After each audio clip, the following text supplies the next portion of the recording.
Sir உங்ககிட்ட களிமண்ணையும் என்கிட்ட மணலையும் கொடுத்துட்றாங்க, ரெண்டு பேரையும் ஒரு கரடி பொம்மை செய்ய சொல்றாங்க. நீங்க எப்படி செஞ்சாலும் ஒரு கரடி பொம்மை செஞ்சிடலாம், ஆனா நான் என்ன செஞ்சாலும் ஒரு கரடி பொம்மை செய்யவே முடியாது. நானும் 12வது முடிச்சுட்டு பெரிய எம்பிபிஎஸ் காலேஜில் போய் சேர்றேன். அரசு பள்ளி மாணவர்களால் எம்பிபிஎஸ் காலேஜில் சேரவே முடியாது. இருந்தாலும் ஒரு பேச்சுக்கு சொல்கிறேன், நானும் சேர்றேன். எல்கேஜிலேருந்து +2 வர பெரிய கான்வென்ட்டில் இங்கிலீஷ் மீடியத்தில் படித்தவனும் எம்பிபிஎஸ்ல வந்து சேர்றான். அங்கே எல்லா பாடமும் ஆங்கிலத்திலே இருக்கிறதுனால அவன் ஈஸியாக படிச்சுக்கிறான்.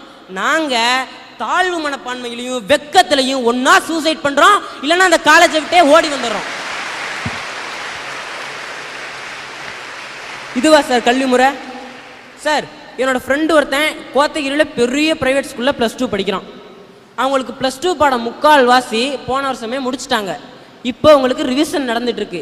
ஆனால் எங்களுக்கு ஜூன் மாதம் தான் புக்கே கொடுத்தாங்க. நான் என்னதான் படித்தாலும் அவன் வாங்குற மார்க்கை என்னால் வாங்கவே முடியாது. ஆனால் எம்பிபிஎஸ் காலேஜோ இன்ஜினியரிங் காலேஜோ போகும்போது 2 பேருக்கும் ஒரே கட் ஆஃப் மார்க்கு. ஒரே கல்வி முறையில் இத்தனை வேறுபாடு. இது என்ன சார் கல்வி முறை?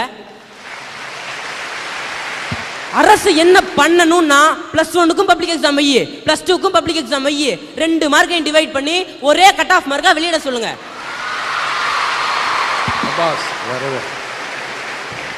இல்லைன்னா அரசு பள்ளிகள்லையும் +2 பாடங்களை +1ல இருந்தே நடத்த சொல்லுங்க.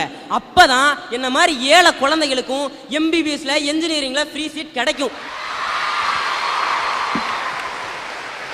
ஆரம்ப கல்வி நிச்சயமாக இலவச தரமான கட்டாய கல்வியா தாய்மொழி வழி கல்வியா இருக்க வேண்டும் என்று 1948 உருவான சர்வதேச பிரகடனம் சொல்லுது.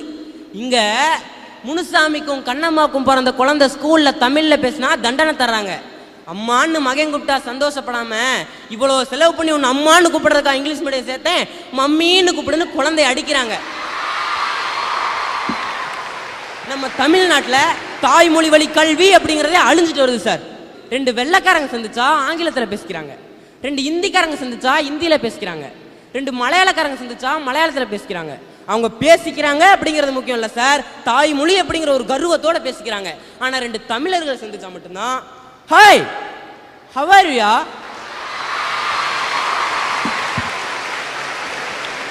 Are you fine, what are you doing now அப்படின்னு பேசிக்கிறாங்க. நம்ம தமிழ்நாட்டில் தமிழ் தெரியாத ஒரு தலைமுறை உருவாயிட்டு வருது சார். அனைத்து பாடங்களையும் ஆங்கிலத்திலேயே சொல்லித்தரது, வீட்டில் எப்போதும் கூப்பிடுற அம்மா அப்பாங்கிறதெல்லாம் இங்கிலீஷ்லேயே கூப்பிட வைக்கிறது, ஒரு நாட்டையே ஆங்கிலமயமாக்குறதுங்கிற ஒரு கொடிய தன்மை. இந்தியாவில் 20 கோடி குழந்தைங்க இருக்காங்க, அதில் 3 கோடி குழந்தைங்க ஸ்கூலில் சேரவே இல்லைன்றாங்க. இந்த குழந்தைங்க தான் கடத்தப்படுற குழந்தைகளாகவும் தெருவோர குழந்தைகளாகவும் பிச்சை எடுக்கிற குழந்தைகளாகவும் இருக்காங்க. அதை உருவாக்குறது இன்றைய கல்வி முறை.